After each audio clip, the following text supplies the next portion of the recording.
the introduction, but I'm gonna do the introduction. So this is we're live at Interactive Media with Brick of Brick and Mortar. Brick and Mortar. What's your real name? I love lamp. This is Brandon.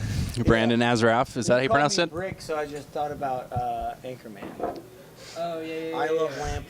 Favorite movie? Can we just like? Yeah. What's your favorite movie? Yes. I have no favorite movie. I watch movies all day. I've seen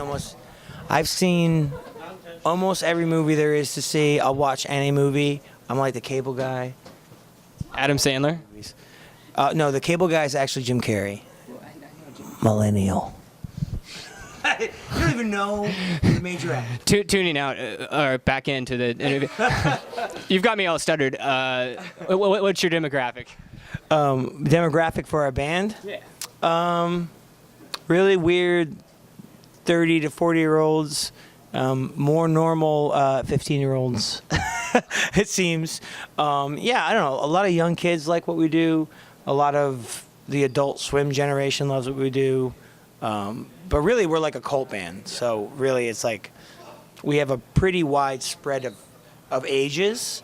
It's more like what you're into. So if you're into something where someone's trying to do something different, you usually like what we're doing. And if you're into like hip-hop, you usually like what we're doing. How long have you guys been together as a band? Like, when did you guys form? Well, I'm 32 and John's 32, and we started playing music when we were 14.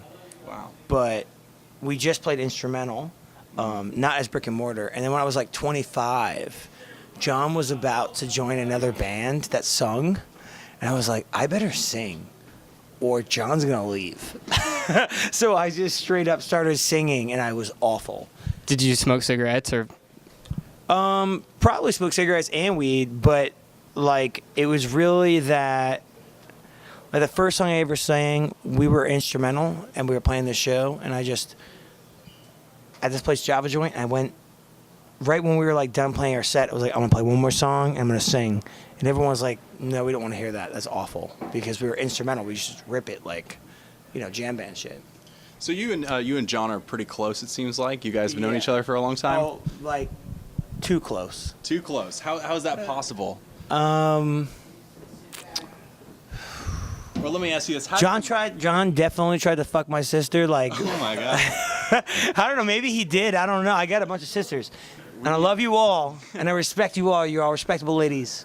But either way, no, we were like super close. Like, What's the secret to making it work? Because you have these relationships and With sisters. I definitely know that he gave Tiffany a foot massage. Oh, no. Ashley, he thought he was dating, but then she went on a cruise, and then when she came back from the cruise, she was dating somebody else, and then John's heart was broken. John, it happens to us all. Fuck you, Brandon. But the secret to making it work is like loving each other enough and respecting each other enough to get in major arguments, but know that no matter what the argument is, that you never fuck each other over, so you're really friends. I mean, that's like, if you can't argue, how are you gonna get anything done? Just like the government, right? If they can't argue, they're both their sides, right? How are you gonna get anything done? You can't have everything one way, Have you been in a fight? A fight? Yes. Yeah, of course we're in fights. Did you win? Well, there was one fight where we were in the studio before we even were Brick and Mortar, and John's like, Brandon, I want to wrestle you. And I'm not a physical guy. I'm not like, let's wrestle.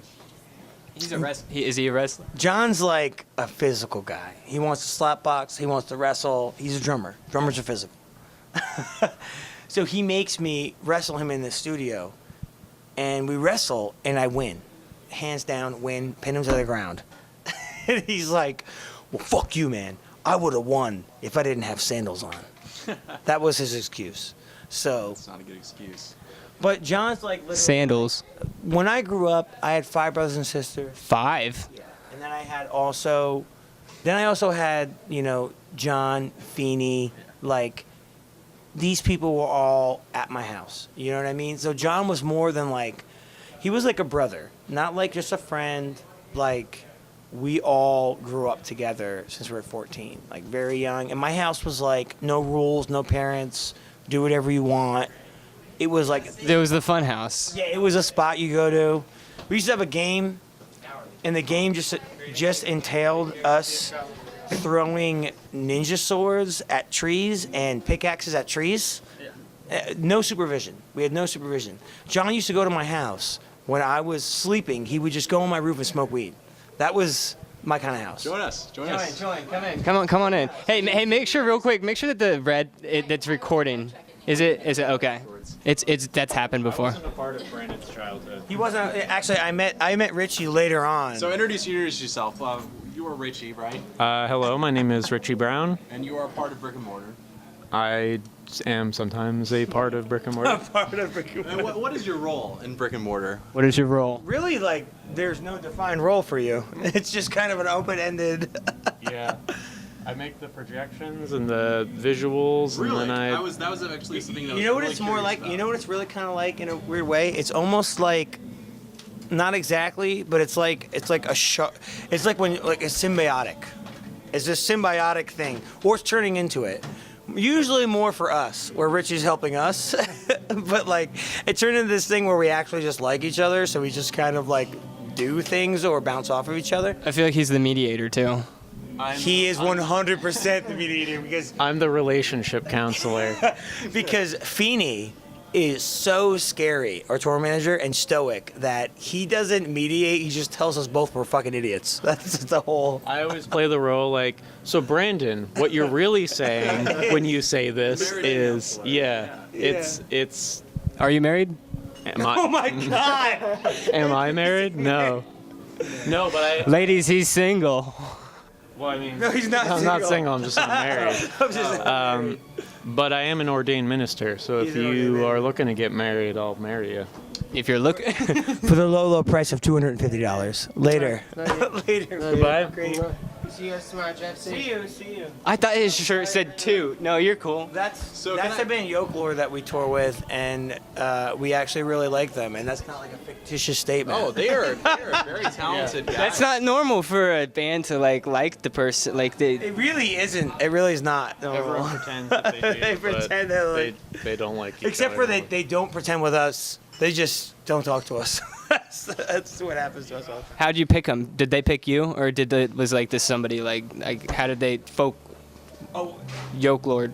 How did they get chosen? it was random. Like actually, a band, Surf Rock is Dead, agreed. New York. Yeah, they agreed to do the tour. They agreed, and I don't care if they're upset about this. They agreed to do the tour, and then after they agreed to do the tour, what they did was the day that we announced the tour, they said, "We're not getting enough money," and then they dropped off the tour. They said, "Give us more money, or we're gonna drop off." They're trying to put the squeeze on the band. And it's like, we're not a huge band, all right? I took pictures of those assholes in New York. I'm not even kidding you. We're not a huge band. We don't have tons of money. It's like we have a cult following kind of thing. It's like we weren't ripping them off. Like we were giving them more than we usually get for opening for people, but they like tried to squeeze us, so we like kicked them off, and then we just picked Yokelore instead, which we're really glad about actually. I like him. Yeah, he's really nice. He's a handsome guy. We definitely handsome. Abs. Absolutely. Absolutely. So, okay, if I want to jump in here and ask about what inspires you to create your music, everybody seems to have a different answer for this question, but do you have a specific, process for the creation of lyrics, for the creation of these musical, I guess you'd say, musical pieces? Is there something that... Do you stroke your leg before you start writing? Exactly. No, it's so disappointing. Like I don't have any official process that I do. Really, a lot of the times it's just gibberish that I then falls out into lyrics that sometimes are joke lyrics and then become serious lyrics. But really, there's no set process. Like every song has pretty much been kind of like a different process. Like early stuff I used to write when I was at my shitty jobs. I would just sing little things. We want to know those.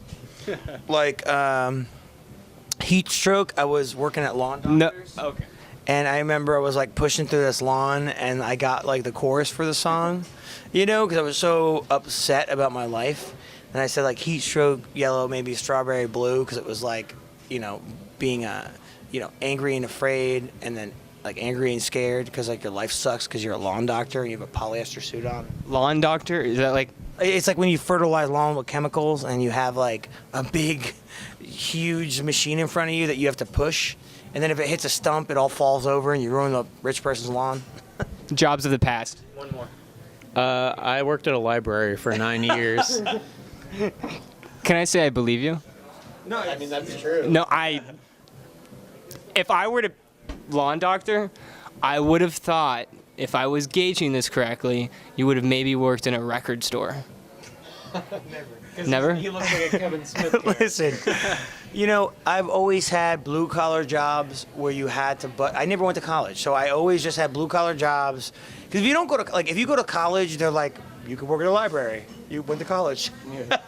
If you're like a high school guy, and you're I'm a stocky guy, you know what I mean? So I'm getting like garbage man, lawn doctor, lawn maintenance guy, and then I started going for really low bar jobs, which was why all my... Fluffer? No, like I worked at the movie theater, AMC. Do you know what a fluffer is? Yeah, I know what a fluffer is. A fluffer is like a person who gets a person to have a boner or be wet and then fuck for porn. I get that. I know what a fluffer is. Yeah. I know what a fluffer is.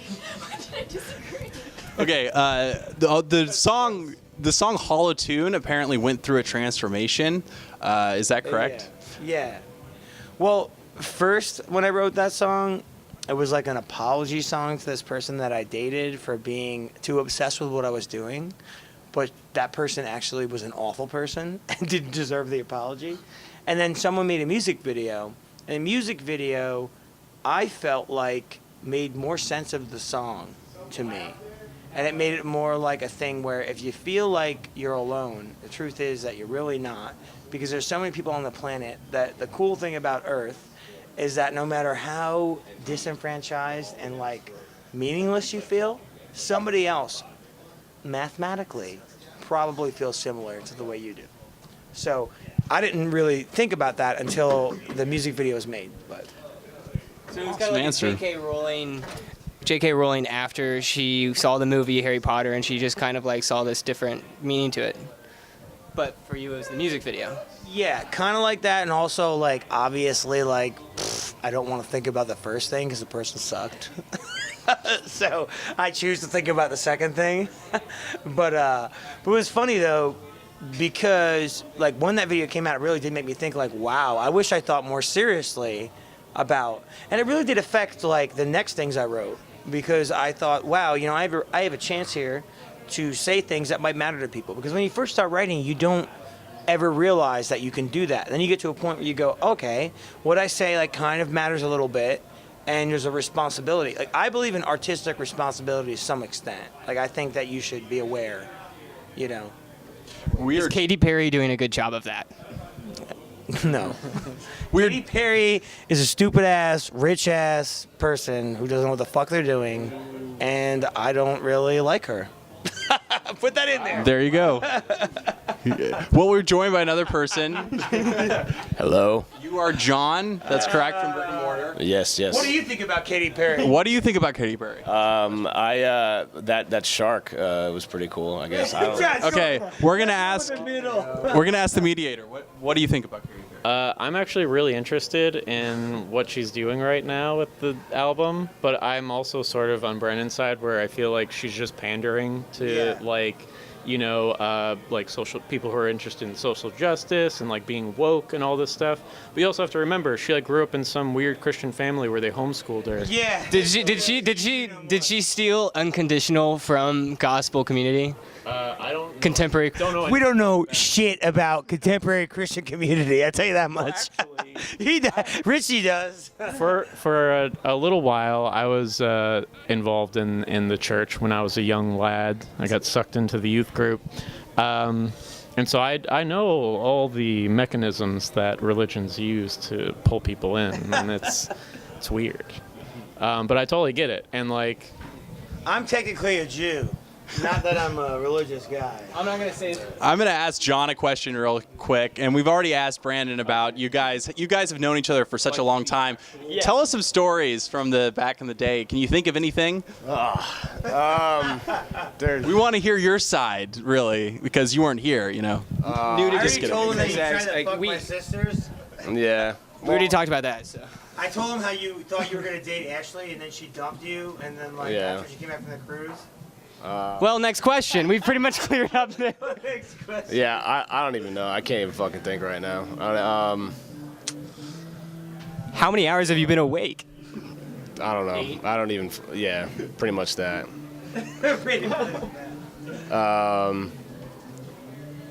I told him to play the bass when we were walking home from football practice.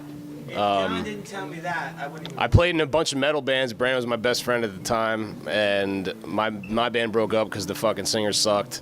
And Brandon was my best friend, and I wanted to play music, so I was like, dude, just pick up the bass or play something, play an instrument, you know. And he picked up the bass, and then we just started jamming. And he would like come at me with these like 9/8.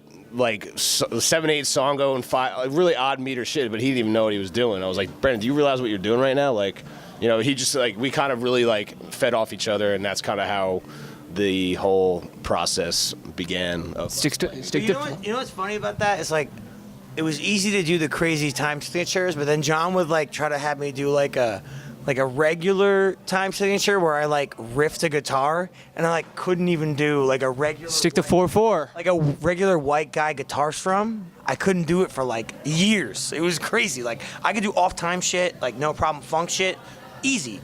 Like a regular like butt rock like riff, I couldn't do You it. got that bootsy in you. Yeah, I got the bootsy. I can't do the butt rock though. What is the bootsy? You know Bootsy Collins? Baby. Yeah, Baba. Yeah, Baba. Yeah. You guys. Oh, the brakes! Bootsy, baby. You don't know who Bootsy Collins is? The guy with the star sunglasses, the top hat, the fucking glitter shoes. From Parliament Funkadelic. You know, they would like, they're a funk band, they come down in the spaceship. Here you go. Here you go. Remember the movie PCU? No. You're dating me right now. I'm not as young as I look. I swear. I Listen, you are younger than you seem because we're older than you, and PCU is something that you would definitely know. Parliament, Jeremy Piven, Parliament Funkadelic. The jerk, the guy who was the annoying manager in Entourage. What about the annoying who? The manager in Entourage. Oh, okay. He was in a movie called PCU. Yeah, he was in a movie called PCU, and in that movie, there's like a big scene that revolves around Parliament Funkadelic, and they're trying to get all these kegs of beer, and they can't, and then the guy trips balls, and ends up at Parliament Funkadelic. It's a whole thing. Is that the one where he's like super rich and he's a magician? Not at all. You know what I'm talking about, though, right? Ori? You're making us look bad. This interview is turned into Okay. I mean, there's worse ways that this could go. Let's just be honest here. So, one last question: what was your inspiration behind Four Yellow Walls? Was there any specific reason, like motivation, for you to write that song? Yeah, it was pretty literal. I was living in Beechwood, New Jersey. I had walls. They were all yellow. It's literal. I lived at the time. Here's my apartment. Well, here's my room in my sister's house, actually. Right here. Here's my futon. Here's my brother's futon. When we put our futons out, they touched. We both had girlfriends, right? They didn't like when our futons touched. It wasn't appealing to them.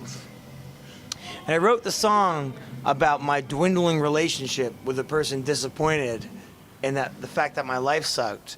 And I was kind of trying to convey that, like, you know, as much as it was crazy and it sucked, like, we had all these good times. Like, we built a fire ourselves. We let it burn into the night forever. We fell in love. It fell apart. I'm a bitch. I put it back together. I shouldn't have. You sucked. You're awful. That's what I think of the person now. You know, before, when I wrote the song, I was like, oh, my God, like, you're better than me. I should totally take you back. That's when I wrote the song. But really, it's funny because people are like, oh, is that like, you know, a figurative thing? I was like, nope, my walls were just yellow. I had 4 walls, they were yellow. That's why I wrote it. But Wow, that is actually a really cool story. That's a really cool story. Yeah. 4 yellow walls. Let me tell you. Touch. Yeah, let me tell you the grossest part. The sexual stuff Please was do. gross. Whenever me and my brother would hook up with our girlfriends, the futons would touch, and it was gross. It was gross. It was awkward. So it was like we just pretend that we weren't in the room. And, you know, at this time, like I was like 20 something. I wasn't a teenager. We were both adults. You know, it was ridiculous.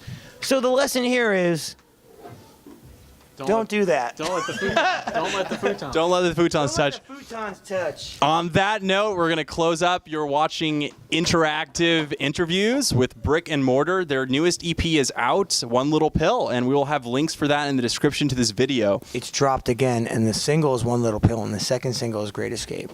And the first single is One Little Pill, and the second single is The Great Escape, right? Yep, perfect. That's good enough for me. And we will have links to all that in the description to this video. Thank you so much. I didn't even know there was really a camera there the whole time. You didn't even know. We're just talking into a microphone for fun.